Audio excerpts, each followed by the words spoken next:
of shit has happened before in different ways. So essentially what you're looking at is like, you have to fucking find a way to reinvent the wheel. You know what I mean? So it's like, all right, if we're not selling records, then we got to be on tour 200 days a year. We got to make sure our merchandise game is on point, that we got shirts, hats, DVDs, wristbands, baby tees for girls. Like, you just have to come up with more inventive ways to get the fans involved. You know what I'm saying? Because now it's like, my niece is 21 years old, my nephew's 17, my other nephew's, little. They have no experience of going to a record store and buying a record. Like, that was my favorite shit to do back in the day. You know what I mean? Open up the record or the CD or the tape, read the credits, read the production credits, look at the artwork, look at the thank yous. I used to love that shit. But this generation of kids, that experience doesn't exist. You know what I mean? They hit 2 buttons and download all of your art onto their iPod for nothing.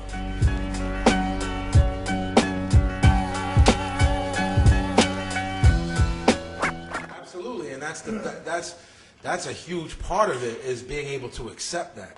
And that applies to life. It's like, if your wife wants a divorce and you don't want a divorce, you have to accept that you're going to get a divorce. Yo, I have to accept this woman doesn't love me anymore. I don't think artists are accepting the climate. They're not doing things to change how they are promoting and marketing, and now things are more viral, like with the web. It's like blogs, and you know what I'm saying? Fans want more of an interaction with the artist than they ever did, you know what I mean? So you have to think of creative ways to keep that relationship alive, you know what I mean? And unless you're willing to accept that change, you're sort of going to get left behind, which is happening to a lot of artists that were around when we first started, you know what I mean? Most of them are not around, you know what I mean?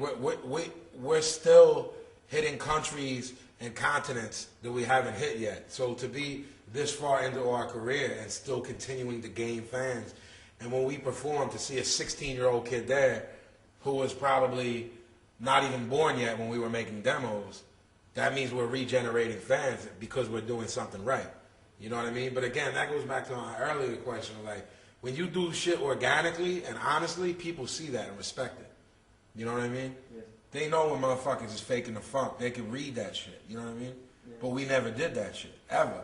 We never compromised our integrity for anyone. When people were like, they're not from New York, Philly's not hitting. This is before Beanie, before Freeway, before the Roots blew up.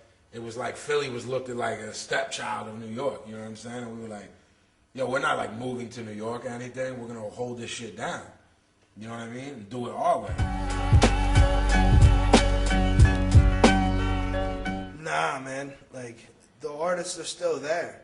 Like, maybe you don't, it's harder to find, but you know what I'm saying? It's like, we're like, you can't really, you know what I mean? There are always going to be artists. You know what I mean? If anything, it's even bigger. It's because it's like, it's not even a thing that, you know what I mean, people pay for anymore. It's like, it's free to them and they still like it. You know what I'm saying? It's not something that, but I mean, when everything's free, you have a choice to get whatever you want. You know what I'm saying? So the fact that people are still checking for it, it still exists. We probably got the most fucking downloads. You know what I mean?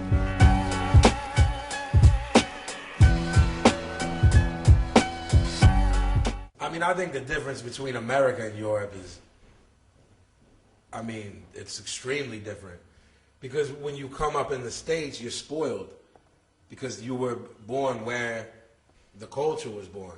Whereas here, people are more appreciative, you know what I'm saying, of the culture. I've had long talks with kids over here about rare records from the 80s that came out on Tough City or Wild Pitch, and they knew the records. And you could have a talk with a kid the same age back in the U.S. who don't even know what those records are, you know what I'm saying?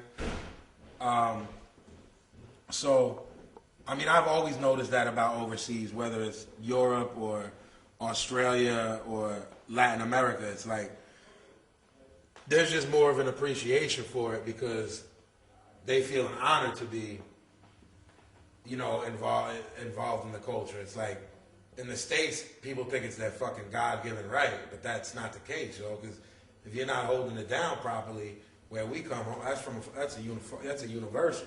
You're getting beat the fuck up.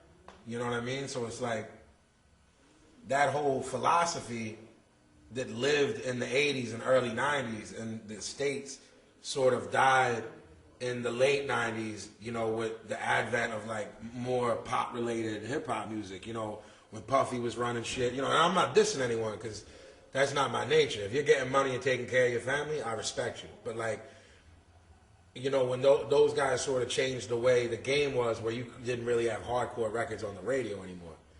I mean, I remember the first Black Moon record getting like play on regular radio.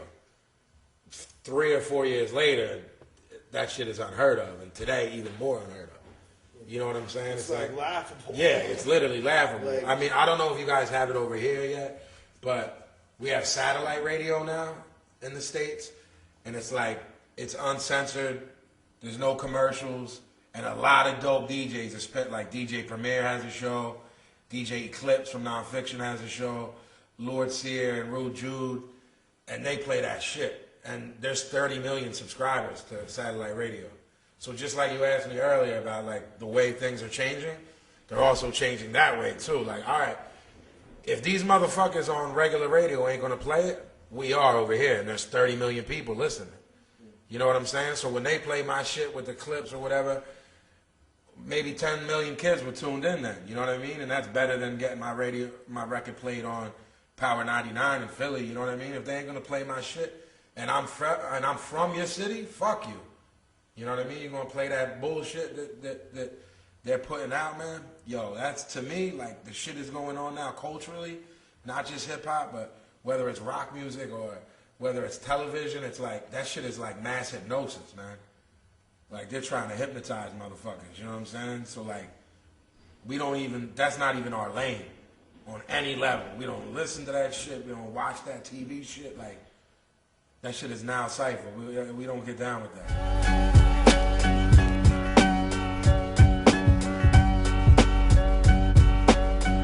I don't think it necessarily changes our music, but it's definitely opened our eyes and our minds to...